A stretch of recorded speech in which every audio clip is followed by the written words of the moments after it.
Hi everyone, welcome to the Transitions Hair video blog. My name is Andrew Wilson here from Transitions Hair in Sydney, Australia. Today we're talking about fast facts about alopecia. First fact that I want to share with you is where the name came from. And what does it actually mean? Well, alopecia is actually just a catch-all phrase for hair loss. Any type of hair loss you might happen to have can loosely be defined as alopecia. Now, where did this name come from? It sounds a little strange, doesn't it? Well, it comes from the ancient Greek. And in the ancient Greek, it was known as fox's disease. That's because foxes would shed their hair twice a year, or shed their fur 2 times a year.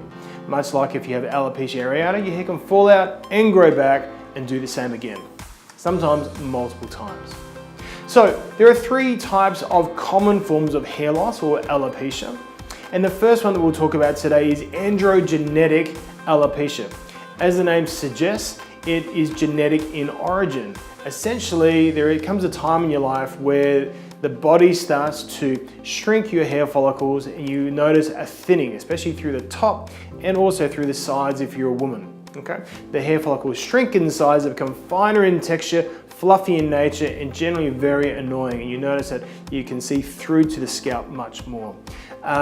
This is the sort of thing that can be inherited from your parents or your grandparents, or the wider community that you're related to.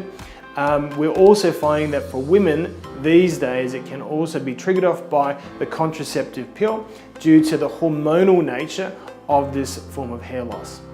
By and large, if you're experiencing hair loss, it's probably this one. It affects 80% of all people that experience hair loss. Okay? We'll dive into this in a future episode to give you some more information about that.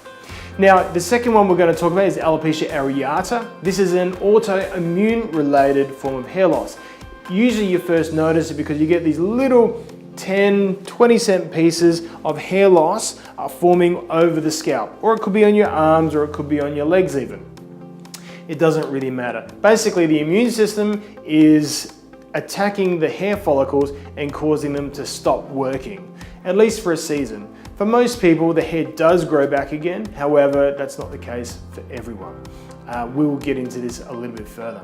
Now, the third one we're going to talk about is diffuse hair loss, or otherwise known as telogen effluvium, or TE for short. This is a stress-related hair loss, or a form of alopecia in most situations. This can be triggered off by having a physical shock to the body. You could have an operation, you could have been in a car accident, you could have come off some form of medication or gone on some form of medication. You might think about people who have medical-induced hair loss through chemotherapy. It's kind of like that. Now, most people who go through diffuse hair loss don't lose all of their hair. You might notice a big shed though. Lots of hair may come out all at once. Generally speaking, if you look back 3 months into your history, you will find that whatever the cause is, whether that be an emotional stress, an emotional shock, a spiritual shock, or a physical shock to the body, usually it takes 3 months for the hair to start to fall out after that has actually occurred. Good news is that usually speaking, once that shock has passed, your body has recovered, you're in a better state, a much more whole and a richer state as a person, your hair will tend to grow back. Just remember, your hair doesn't grow back overnight. It does take time, but it will happen. It will start to come back, and in most circumstances, not for everyone, but 90% of the time. I hope that's been helpful for you. That's the fast facts about alopecia, what the name means, and the 3 most common forms: androgenic alopecia, alopecia areata, and also diffuse hair loss, otherwise known as telogen effluvium.